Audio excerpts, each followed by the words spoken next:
జగన్ చేపట్టిన ప్రజా సంకల్ప పాదయాత్ర దేశ చరిత్రలోని సువర్ణ అక్షరాలతో లెక్కించబడిందని పార్టీ నాయకులు అభిప్రాయపడ్డారు. ప్రజా సంకల్ప పాదయాత్ర మొదలుపెట్టి నేటికి 8 సంవత్సరాలు పూర్తయిన సందర్భంగా తాడేపల్లిలోని పార్టీ కేంద్ర కార్యాలయంలో పార్టీ నాయకులు కేక్ కట్ చేసి సంబరాలు చేసుకున్నారు. 134 అసెంబ్లీ నియోజకవర్గాల ద్వారా తన ఈ ప్రజా సంకల్పాన్ని యాత్రని ప్రయాణం ముందుకు కొనసాగిస్తూ అలాగే దాంట్లో 124 బహిరంగ సభల్ని ప్రజలకి తను ఏం తెలుసుకున్నాడు, ప్రజల నుంచి తను ఏం విన్నాడు, తను ఏం చేయబోతున్నాడు, దాన్ని ఎలా చేయబోతున్నాడు అనేటిని విషయాల్ని 124 భారీ సభల ద్వారా ప్రజలకి చెప్తూ మరి 55 ఆత్మీయ సమ్మేళనాలు కానీ అనేక కులవృత్తుల మీద ఆధారపడి జీవించేటువంటి వ్యక్తుల యొక్క ఆలోచనల్ని, వాళ్ళ కులవృత్తుల కొనసాగింపులో వారు పడుతున్నటువంటి ఇబ్బందుల్ని, ప్రభుత్వాల నుంచి వారు ఏమీ పొందలేకపోయేటువంటి విషయాల్ని, ఏం చేస్తే కులవృత్తులను కొనసాగించడానికి, కులవృత్తులను బతికించడానికి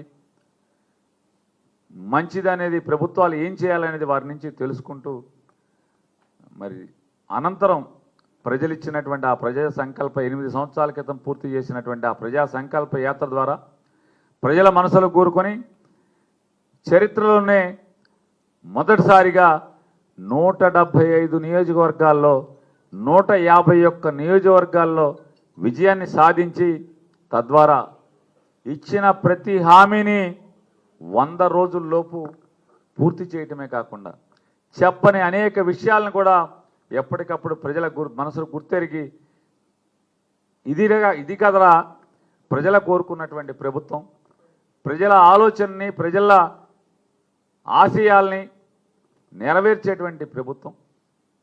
తను ఒకటే నమ్మాడు. ఆ రోజున పాదయాత్రలో చూసినటువంటి పాదయాత్రలో సుదీర్ఘంగా 3648 కిలోమీటర్లు నడుస్తూ, అన్ని గ్రామాల్లో నడుస్తూ, ప్రజల యొక్క చేయి పట్టుకుని చేతిలో చేయి వేసి నడుస్తూ, ప్రజలు తన గుండెల్లో ఉన్న బాధని ఆత్మీయుడి కింద భావించి ఆడపిల్లలు, ముసలివాళ్ళు, వయోవృద్ధులు, పిల్లలు ఎంతోమంది వారికి చెప్పుకున్నటువంటి ఆత్మఘోషని ఏ రకంగా చేయాలో ఒకటే నమ్మాడు.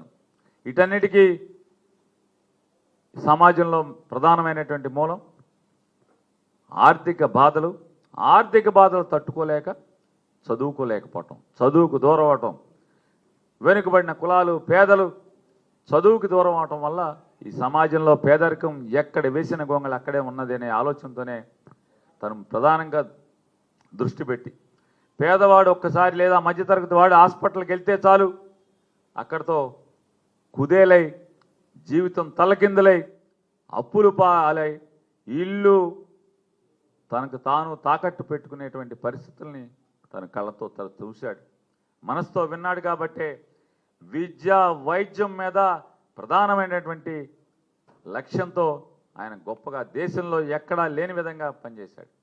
స్కూళ్ళని ఢిల్లీలో 800 స్కూళ్ళుంటే 800 స్కూళ్ళని 10 ఏళ్లలో మార్చి చూపిస్తే, ఇతను కరోనా 2 సంవత్సరాలు తీసేస్తే జగన్మోహన్ రెడ్డి గారు 3 ఏళ్ల కాలంలో దాదాపుగా 16,000 పాఠశాలలని రూపురేఖలను మార్చి, సౌకర్యాలని నేల మీద గచ్చు ఊడిపోయినటువంటి లేదా బొక్కలతో మట్టి నేల మీద కూర్చుని చదువు నేర్చినటువంటి పరిస్థితుల నుంచి డబ్బున్న వాళ్ళ పిల్లలతో పోటీ పడుతూ విద్య నేర్పటం, అలాగే ఇంగ్లీష్ విద్య నేర్పటం, డిజిటల్ బోర్డు మీద విద్య నేర్పటం, ఉచితంగా 1వ క్లాస్ నుంచి పీజీ వరకు సంపూర్ణమైనటువంటి ఫీజు రీయింబర్స్మెంట్ని కొనసాగిస్తూ ఉచితంగా విద్య నేర్పించటం.